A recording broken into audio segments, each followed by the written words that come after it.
Halo semuanya, selamat datang di channel Auto Driver. Mini elektrik. Akhirnya untuk pertama kalinya Mini mengeluarkan mobil bertenaga full elektrik. Saya sudah pernah ketemu mobil ini secara langsung di Frankfurt tahun 2019, tapi akhirnya di 2022 ini setelah melewati 2 kali facelift, akhirnya mobil ini masuk secara resmi ke Indonesia dan diluncurkan secara resmi pada tanggal 8 Juni 2022. Oke, saya melakukan syuting ini sekitar seminggu sebelum mobilnya launching, jadi saya belum tahu harga pastinya berapa. Tapi diprediksi mobil ini harganya 1 miliar kecil, mungkin sekitar 1,1 sampai 1,2 miliar rupiah dalam keadaan on the road. Untuk tahu harga pastinya, kami sudah letakkan di kolom deskripsi setelah mobil ini diumumkan harga resminya oleh Mini Indonesia.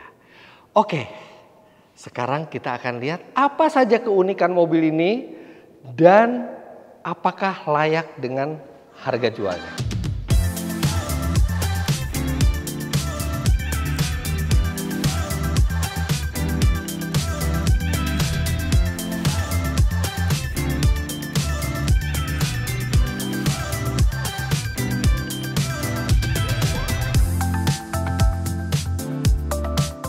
Oke, kalau dibandingkan dengan harga jual mobil elektrik lain seperti Hyundai, misalnya Hyundai Ioniq 5, memang mobil ini lebih tinggi. Tapi kita tidak bisa terlalu membandingkan dengan Ioniq 5 karena Ioniq 5 sudah di CKD di Indonesia dan dia lebih ke arah family dengan ukuran yang lebih besar. Sedangkan Mini selalu dari dulu mau produk apapun, varian apapun dari Mini itu menyasarnya adalah customer yang menginginkan gaya hidup yang funky. Jadi sebenarnya Mini itu nggak bisa di-compare sama merek lain karena dia memiliki ciri khas tersendiri, memiliki identitas tersendiri dan rasanya sangat welcome kita mendengar Mini akhirnya membuat versi elektrik dari mobil mereka yang selalu ikonik. Secara basis ada 2 jenis mobil listrik lah yang kita kenal, yaitu mobil yang dari awal memang sudah dibangun sebagai mobil listrik seperti Tesla, Hyundai Ioniq 5 yang memang tidak ada versi mesin bensinnya. Atau yang kedua yang kita tahu adalah mobil yang sudah ada versi bensinnya kemudian dibuatkan versi elektriknya seperti kita bisa lihat di Hyundai Kona elektrik. Nah, Mini ini sebenarnya berada di tengah-tengah. Oke, dia secara basis dia sama dengan Mini yang bermesin konvensional, tapi pada saat Mini merancang generasi ini itu sudah ada di pikiran mereka bahwa mereka akan membuat versi elektriknya. Jadi sudah ada sejumlah desain yang memang disiapkan untuk mobil elektriknya, termasuk baterai yang di bawah itu yang sudah dibikin tempatnya ada pas yang berbentuk seperti huruf T. Jadi ini mobil bukan murni basis yang diciptakan untuk mobil elektrik, tapi dia sudah disiapkan juga untuk penggerak elektrik dari sejak kemunculannya. Makanya dia secara dimensi ini hampir sama persis. Wheelbase ini sama dengan yang versi biasanya. Kemudian yang berbeda adalah panjangnya. Dia 24 mm lebih panjang di bagian depan karena ini untuk mengakomodir baterai. Baterai seperti layaknya mobil listrik itu ditempatkan di bagian bawah dan itu akan membuat center of gravity yang membaik, bahkan dibandingkan Mini Cooper 3-door biasa. Mobil ini memiliki center of gravity 30 mm lebih rendah yang itu akan memperbaiki performa ketika kita bermanuver. Uniknya karena baterai itu cukup tebal dan untuk menjaga ground clearance itu tetap memadai, mobil ini ditinggikan sedikit dibandingkan Mini biasa. Jadi suspensinya lebih tinggi, dia lebih tinggi 18 mm. Kalau kita melihat langsung seperti ini tidak terlihat bahwa mobil ini lebih tinggi, tapi kalau kita sandingkan terlihat dia lebih tinggi sedikit. Jadi ground clearance-nya tetap memadai dan walaupun dia lebih tinggi karena center of gravity-nya lebih rendah, dia akan tetap memiliki pengendalian yang baik. Satu fakta yang menarik lagi, biasanya kalau mobil memiliki mesin konvensional kemudian ada versi listriknya, biasanya versi listriknya itu beratnya jauh. Saya ambil contoh Hyundai Kona elektrik, kalau misalnya dibandingkan dengan Hyundai Kona bermesin biasa, itu perbedaan beratnya bisa sampai 300 300 sampai 400 kilogram kalau saya nggak salah. Sedangkan di Mini ini beratnya hanya 145 kilogram di atas Mini yang bermesin konvensional. Artinya dia tidak terlalu banyak penambahan beratnya, tapi dengan bobot yang center of gravity-nya itu rendah, Mini menjamin bahwa mobil ini masih memiliki pengendalian yang seperti go-kart atau go-kart feel di mobil ini. Nah, tapi karena dia bobotnya tidak terlalu banyak berubah, itu artinya baterai yang digunakan juga sebenarnya tidak terlalu besar. Sekarang kita lihat apa yang menggerakkan mobil ini. Oke. Nah, ini yang ada di balik kap mesinnya. Yang ada di bawah ini adalah mesin elektrik. Anda mungkin berpikir bahwa karena ini elektrik dia akan ada bagasi di depan, tapi tidak. Ini ternyata sudah penuh kalau kita buka seperti ini.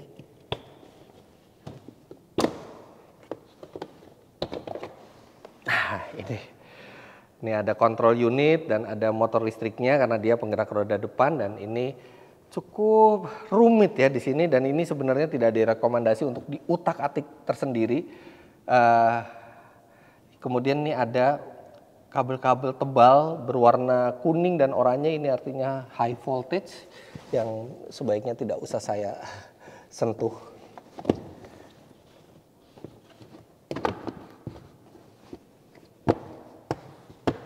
Oke, nah kembali. Tadi saya bilang bahwa baterainya ukurannya kecil, makanya bobot mobil ini tidak jauh berbeda dibandingkan yang konvensional. Iya, karena mobil ini memiliki baterai secara total itu 32,6 kWh. Tapi itu tidak bisa dipakai semuanya. Jadi itu ada buffer atas dan buffer bawah untuk menghindari baterainya itu terisi terlalu penuh atau terlalu kosong. Yang bisa digunakan dari baterai itu hanya 28,9 kWh. Bandingkan dengan Kona elektrik aja. Kona elektrik itu bisa sampai 39,2 kWh baterainya. Bahkan Ioniq 5 yang tipe tertinggi itu bahkan sampai 72,6 kWh. kWh kalau di mobil konvensional itu konversinya seperti kapasitas bensinnya. Jadi ini sebenarnya kapasitas energinya kecil. Dia hanya 28,9 kWh. Untungnya mobil ini karena dimensinya ringkas dan pemakaian energinya juga hemat, makanya Mini mengklaim walaupun baterainya hanya 28,9 kWh, mobil ini bisa mencapai jarak tempuh 232 km.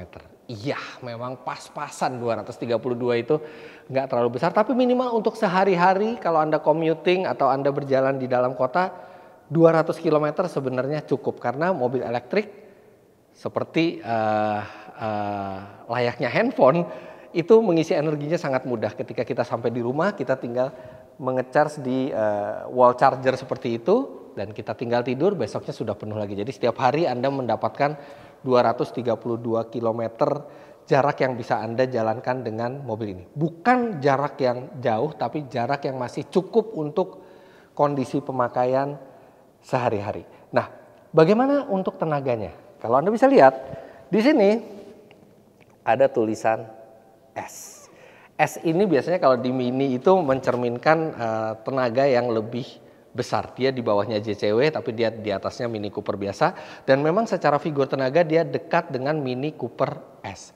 Motor listrik ini bisa menghasilkan tenaga 184 HP dan torsi 270 Nm, yang artinya bisa melajukan mobil ini 0 sampai 100 km per jam dalam 7 detikan. Kalau nggak salah 7,3 detik. Artinya itu proper kencengnya, bahkan sangat mirip dengan Mini Cooper S.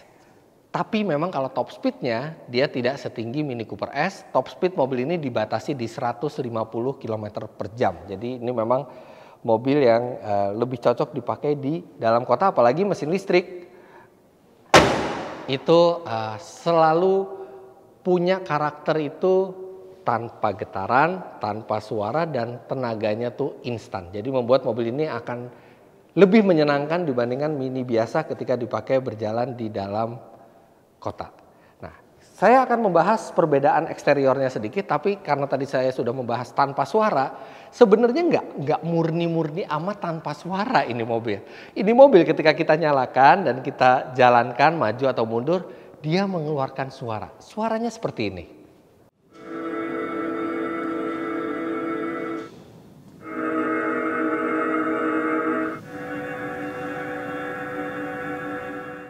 Nah, itulah virtual sound-nya yang dikeluarkan oleh mobil ini untuk membuat orang di sekitar itu aware atau sadar bahwa ada mobil yang lewat. Dan bunyinya ya nggak kayak mesin biasa ya, bunyinya seperti mobil dari angkasa luar gitu.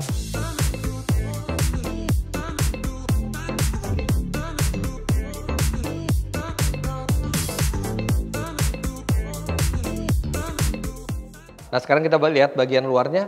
Ini ada desain yang sporty di sini. Ya, ada air duct, tapi sebenarnya ini bukan air duct sama sekali atau air scoop karena dia hanya modelnya, tapi di sini tertutup ya. Karena mobil listrik juga tidak butuh udara sama sekali untuk dioperasikan. Nah, makanya mobil listrik itu sebenarnya tidak perlu khawatir melewati air karena selama sistemnya masih kedap, dia tidak membutuhkan udara sama sekali. Jadi keberadaan air itu tidak akan menghalangi udara masuk ke dalam mesin dan membuat mesin itu jadi mati asalkan masih kedap seperti keadaan baru seperti ini. Nah, untuk grillnya, ini grillnya berbeda dibandingkan Mini biasa dan bumpernya, tapi tidak tertutup 100%. Dia masih ada rongga untuk mendinginkan dua radiator. Jadi satu radiator itu untuk mendinginkan motor listrik dan satu radiator itu untuk mendinginkan baterainya. Karena baterai mobil listrik ketika dia didinginkan dia akan lebih awet dan lebih efektif dalam menyimpan tenaga. Untuk baterainya sendiri di mobil ini diberi garansi 8 tahun atau 100.000 km. Jadi ini cukup panjang garansi baterainya dan baterai itu terdiri dari 12 modul. Jadi kalau misalnya terjadi kerusakan baterai itu bisa diganti per modul, tidak perlu diganti langsung keseluruhannya, tapi dalam 8 tahun itu dijamin oleh Mini. Berapa sih harga baterainya? Oke, harga baterai memang masih agak mahal, bisa sampai ratusan juta rupiah. Tapi itu sekarang dengan garansi 8 tahun, anggaplah setelah 10 tahun atau setelah 12 tahun baterai harus diganti.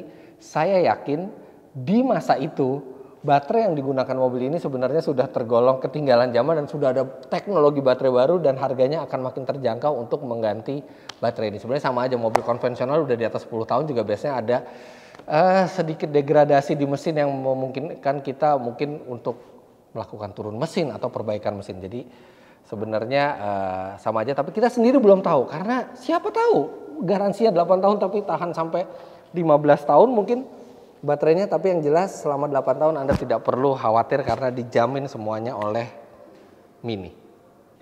Walaupun secara bodi itu sama dengan Mini biasa ya, sebagian besar komponennya sama, tapi ada beberapa detail yang khas di Mini elektrik.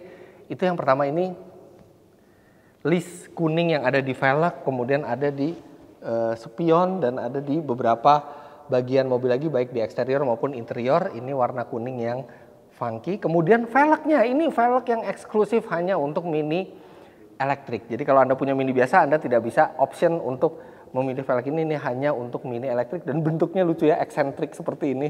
Jadi tidak 100% simetris dan ini velg memiliki ukuran 17 inci dengan ban 205/45R17. Kemudian di sini S-nya juga kuning dan di sini yang biasanya itu adalah tempat buat mengisi bensin, sudah pasti di sini adalah tempat untuk mengisi listrik. Nah, ini charging port, dia bisa di charge AC atau arus bolak-balik untuk wall charging di rumah atau juga bisa di charge dengan DC di fast charging. Untuk di rumah dia bisa di charge dengan maksimal 11.000 watt. Artinya kalau misalnya kita charge dengan 11.000 watt itu kira-kira dalam 2 jam sampai 3 jam mobil ini bisa penuh lagi. Sedangkan kalau kita charge dengan yang 50.000 watt itu bahkan tidak sampai 1 jam. Bahkan sampai 80% aja itu cuma butuh 36 menit. Kalau misalnya kita charge di yang 50.000 watt. Jadi dia bisa di charge secara cepat di fast charging. Tapi kalau di rumah Rasanya 3 jam 4 jam itu waktu yang sangat cepat untuk mengecharge di rumah, karena biasanya kita akan ngecharge mobil ini pada saat kita tidur. Jadi tidak akan terasa. Bahkan kalau untuk home charging sebenarnya sampai waktu 7 jam sampai 8 jam untuk ngecharge itu juga masih nggak masalah. Oke, kita sekarang ke bagian belakang. Ini kita bisa lihat bagian belakangnya ini trimnya piano black, dan ini ada emblem E, ini untuk menandakan Mini Electric, dan ini ada di bagian kiri, dan yang di kanan ya memang mereka menyebut model ini Cooper S karena performanya mirip dengan Cooper S bermesin konvensional. Bagasi sama-sama sempit sama seperti Mini 3-door lainnya. Ya, ini memang bukan mobil keluarga ya, ini mobil untuk individu yang suka nyetir sendiri dan tidak membutuhkan bagasi yang banyak. Nah, tapi di bawah sini ini ada kabel charger, tapi kabel charger ini hanya kabel charger portable dan dia tidak terlalu besar dayanya. Ketika kita mengecharge dengan kabel charger seperti ini, mungkin dari 0 sampai 100% itu bisa butuh 11 sampai 12 jam. Tapi itu benar-benar hanya darurat dan itu bisa dibawa ke mana-mana. Sisanya sama seperti Mini yang lain, bangku belakang juga bisa dilipat 60-40 walaupun space-nya ya space yang biasa saja, karena memang Mini Electric ini sama seperti Mini lainnya dibuat untuk dikendarai sendiri. Dibuat untuk orang yang memang senang dengan aktivitas mengemudi. Dan bicara pengalaman berkendara, memang Mini itu punya reputasi yang sangat bagus. Bukan hanya handlingnya yang hebat, tapi mobil ini tuh bisa membuat kita serasa menyatu dengan mobil dan membuat pengendaraan yang asik. Nah, sekarang kita lihat kokpit tempat kita akan mengendarai mobil ini.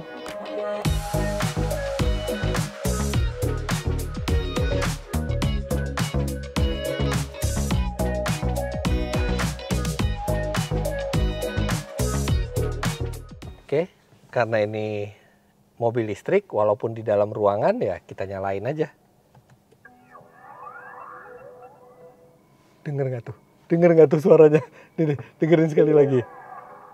Setiap nyalain dan matiin mesin itu ada suara seperti suara dari masa depan nih, dengerin ya. Dari instrumennya suaranya.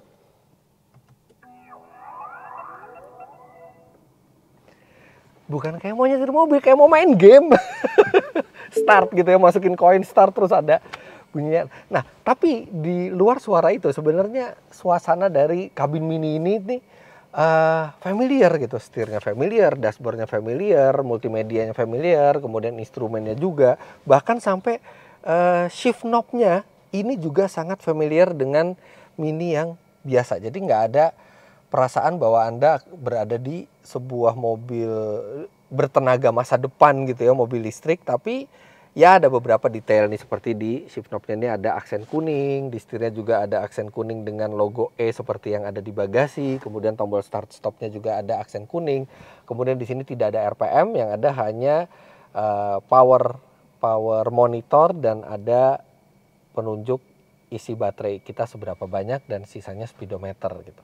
Yang unik ini power meternya ini jarumnya masih analog nih di dalam. Jadi cuman bagian luarnya aja yang digital, tapi jarumnya masih analog. Serta di sini juga menunya hampir sama semuanya. Tapi karena ini adalah mobil listrik, di sini ada menu plan charging. Jadi kita bisa menentukan kita mau arusnya berapa pada saat kita ngecharge. Kalau kebetulan kita bukan ngecharge di rumah atau listrik rumah kita terbatas.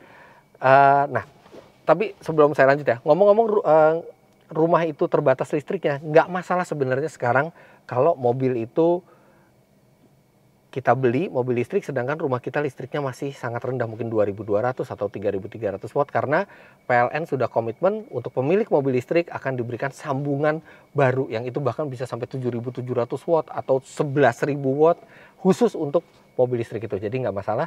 Nah, tapi kalau kita lagi ngecharge di rumah teman atau kita ngecharge di tempat lain, dan kita bisa ngatur arus pengechargeannya dari sini, dan kita juga bisa departure planning. Jadi kita bisa rencanakan kita mau berangkat jam berapa. Nanti sebelum keberangkatan dia akan dinginkan kabin. Jadi kita masuk mobil itu sudah dalam kondisi kabin itu dingin.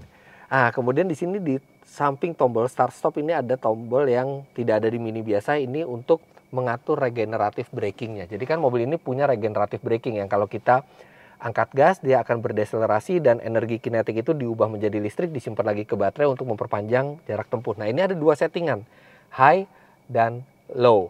Tapi baik high maupun low, itu dua-duanya hanya membedakan tingkat deselerasinya. Tapi dua-duanya bisa sampai mobil itu berhenti. Jadi ini mobil bisa dikendarai dengan one pedal only. Jadi hanya pedal gas, kalau kita nggak perlu ngerem mendadak, kita lepas gas, dia akan pelan sampai mobil itu berhenti total. Jadi mestinya ini menyenangkan. Kemudian sudah Apple CarPlay, Android Auto, kemudian ada USB-C slot dan USB slot yang biasa di sini. Jadi untuk konektivitas tidak perlu diragukan lagi. Dan di sini juga ada phone holdernya di sini. Sini ada sandaran tangan, ada rem parkir elektrik, tapi tidak ada fitur auto hold. Tapi tidak apa-apa di mobil ini karena dia sudah berhenti sendiri, jadi tidak perlu auto hold lagi. Memang kita lepas gas, dia tidak akan berjalan. Cruise control sudah standar, dan yang lainnya dual zone climate control juga standar, dan ini dual sunroof. Jadi ini seperti panoramic roof, tapi ada pilar di tengahnya, dan ini yang di depan dibukanya secara manual dan yang di belakang juga manual, tapi karena mobilnya nggak terlalu panjang jadi masih bisa dijangkau tangannya. Kemudian sama seperti Mini lainnya, posisi menyetirnya wow, ini saya tingginya 177 cm, saya pakai sepatu yang lumayan tebal, dan bahkan ini masih bisa diatur secara luas, tilt dan teleskopiknya. Jadi posisi nyetir memang selalu menjadi nilai jual yang menarik dari Mini. Ya, ambient slide-nya, desainnya funky semua. Nah, ini agak beda nih, trim di dashboardnya. Dan satu lagi yang berbeda, mode berkendara. Mode berkendara oke, seperti Mini biasa, dia ada sport, ada mid, dan ada green. Tapi ditambahin lagi, satu lagi di Mini Electric, green plus. Jadi benar-benar yang dia bukan hanya penyaluran tenaganya yang hemat, tapi AC juga dibikin supaya konsumsi energinya lebih hemat. Walaupun pendinginannya pasti dikorbankan, itu untuk pemakaian energi listrik yang lebih hemat lagi. Keren sih, sama seperti Mini biasa, tapi pasti rasa berkendaranya beda. Kita matiin, kayak gini suaranya. Oke. Nah, ini joknya dia belum elektrik memang, walaupun trimnya sudah kulit, jadi semuanya masih manual.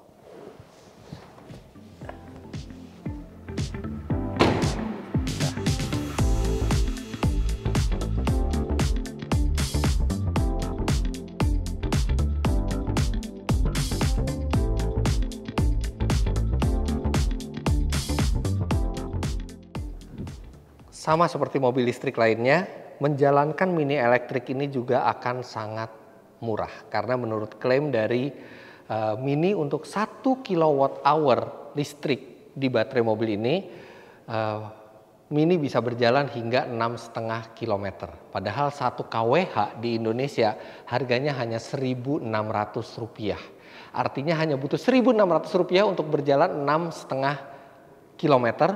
Bahkan ketika kita mengecharge-nya di antara jam 10 sampai jam 5 pagi, maka biaya yang dibutuhkan hanya Rp1.200 per kWh.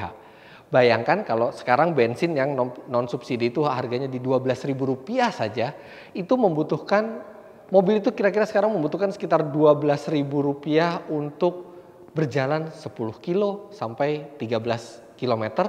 Sedangkan dengan Rp12.000 di mobil ini, itu kita bisa berjalan hingga 65 km. Makanya kenapa mobil listrik itu sangat hemat pemakaian energinya. Belum lagi mobil listrik akan mendapatkan plat nomor biru, yang artinya dia bebas ganjil genap di Jakarta, misalnya Anda tinggal di Jakarta. Kemudian pajak per tahun mobil ini juga kisarannya hanya 10% dari seharusnya. Tapi apakah layak Mini elektrik ini Anda beli sebagai mobil listrik Anda?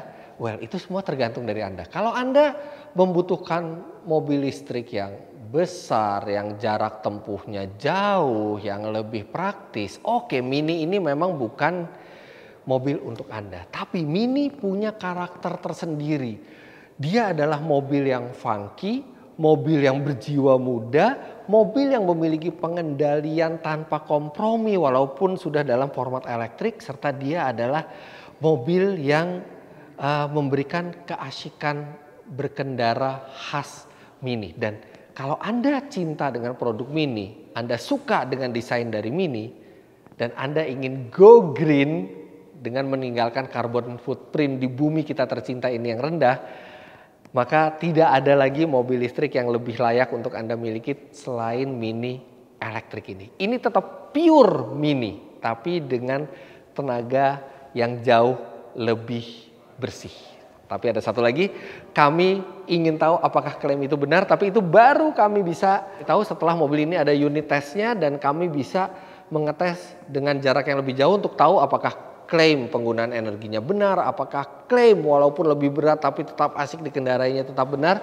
Itu nanti kami akan buatkan video tes lengkapnya. Tapi untuk sekarang kami sangat senang Mini masuk ke Indonesia dengan mobil elektrik sehingga makin banyak pilihan mobil elektrik untuk kita di Indonesia ini, dan berharap merek-merek lain ke depannya juga akan memasukkan varian elektrik mereka.